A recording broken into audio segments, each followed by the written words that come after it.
Hi everyone. In order to explain what's going on in today's world, I would like to make a general introduction to the video versions of my English articles by analyzing some topics such as Russia, terrorism, Europe, China, and we will detail these topics in future videos. As we know, Moscow has been subjected to a terrorist attack in recent days. This attack was much more than an ordinary terrorist attack because it was the first echo of a new terrorist organization that closely concerns not only Moscow but also the West and the Islamic world.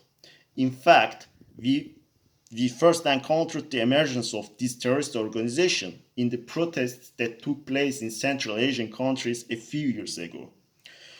First of all, we need to examine why protests in countries governed by dictatorships cannot be democratic and why they cannot achieve their goals. Societies that have been under long term dictatorships suffer institutional erosion. Tools such as propaganda, lack of constitution, mediocre education, power oriented political culture, lack of unions, and centralism, which have been applied for generations, make societies' reaction unorganized, and open to provocations.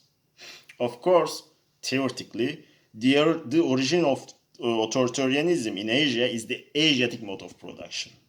Historically, scarcity of water resources strengthened centralism and prevented the formation of feudalism, so, in fact, pluralism, which has taken its current form in today's democratic system.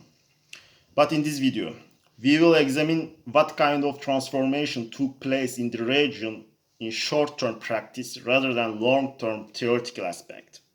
Because what's starting to happen in Central Asia does not resemble a structural long period that developed spontaneously through a historical and theoretical process. These developments more resemble a part of short-term moves that are the result of various foreign policy games. But of course, what I mean by short-term is a period of decades. You should not forget that 50 years is a short period in the history. Going back to our topic. In order to govern a country or a region as you wish, you must first demoralize the society. And then you have the opportunity to destabilize the economic, social, and political order of the demoralized society. Countries governed by dictatorships have societies that have experienced intense demoralization process. And as I just said, their protests are only a primitive reaction because they are unorganized and aimless. For example, in Iran, which has an important civilization, mullahs and leftists made a revolution together to overthrow the Shah. However, as a result of the protests of this dispersed political community, the mullahs took control and today they rule Iran because mullahs were organized. As you can see, desperately trying to get rid of a dictatorship is the first stage of the religious regime that will replace the dictatorship. Another example is the birth of the Muslim Brothers, the Ikhwan, in Egypt.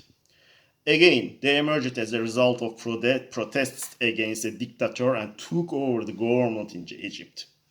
Because the Arab Spring was not an organized revolution or protest, it was an aimless and primitive reaction to emerged with anger against dictatorships.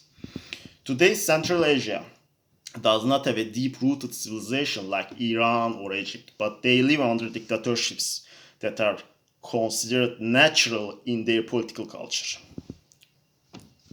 At this point, sorry, the extent of the danger needs to be well understood because Afghanistan is only a sample example of the darkness that the world will face in Central Asia. So, will this darkness remain only in Central Asia? Will the effort to establish a green belt in the region, especially to prevent the passage and development of the Silk Road, really affect only China and Russia? Actually, I don't think so. Firstly, the Putin regime was not harmed by terrorist attack in Moscow. In fact, the regime was strengthened politically. Many Russians who did not believe in Putin's special war and quickly fled Russia and military service when the war broke out will now easily adopt Putin's policies. Secondly, although this attack was made to draw Russia's attention to Central Asia, Russia has learned its lesson from the past Afghanistan war and does not intend to leave Ukraine and return to Central Asia. For this reason, he constantly repeats that terrorists come from Ukraine. Thus, he can both unite the Russian people for the Ukrainian war and show that the Ukrainian war is legitimate. Thirdly, although the Central Asians who were excluded from Russia have tended to be rapidly marginalized, this abandoned geography, which is now becoming unstable, is an opportunity for China to establish dominance in the region through commercial means and economic investments. These investments will stabilize the region and link it politically to China. Fourth, if marginalized Islamist terrorist groups start to organize terrorist attacks in Europe, this will benefit the rising right and the Russian regime. Because today they want to create a bloc against the rising right in Europe with the sensitivity created through the Palestine war. But possible terrorist attacks will reverse this game and strengthen the right wing. As a result, the Russians will have exported their regime to Europe, the Russian ideology will spread to Europe, and the Russian-backed right-wing governments will destroy the European Union and the Jewish capital in Europe. But this is the subject of another video, and let's get back to our topic. We can list many more reasons and risks, but as you can see, the consequences of a green belt desire to be created in the region between Russia and China may have a very heavy cost to the West. In the past, Afghanistan was used as a dark pit to make Russia lose its power, but it should not be forgotten that China was not active at that time. Today, while China is taking over Africa through commercial means, it's trying to make Chinese sovereignty permanent in Africa by establishing Chinatowns there. It should be geographically easier for China to dominate the Central Asian countries than Africa. It should not be forgotten that the demoralized and currently unstable Central Asian countries are not only open to wars and regime changes, but also to economic and military occupations. At this point, China's economic occupation power cannot be ignored. One of the developments that makes me think about this is that Russia continued to attack Ukraine without changing its policies after the Moscow terrorist attack. At this point, it is clear that he trusts China as the guardian of his backyard. We should not forget the situation of the Middle Eastern and Arab countries, which suffered occupations and regime changes after becoming unstable. Today, they have entered the normalization phase, but nothing has changed. So, while the situation is like this, can the Green Belt in Central Asia contribute to the solution of the problems in the world? That's the point.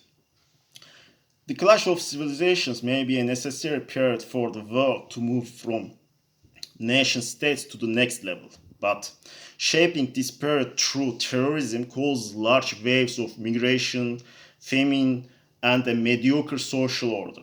This situation strengthens ineptocracy and thus increases the risk of nuclear wars thanks to the ineptocratic governments. And in practice, it regresses Europe through the fear of terrorism and the Russian-backed extreme right wing. As you know, Europe is the cornerstone of Western civilization and human rights. And if the European Union collapses because of extreme right governance, not only Jewish capital will be eliminated from Europe, but also liberal economy and globalism will collapse. The meaning of this collapse is that democracy and human rights will no longer be needed as much as before. In this case, China and Russia will successfully realize the exports of their own political regimes, which they need in order to completely dominate the international economy. Because for deep economic ties, political models and economic models must be compatible with each other. We will talk about this topic in another video. Don't forget to follow my channel. See you later.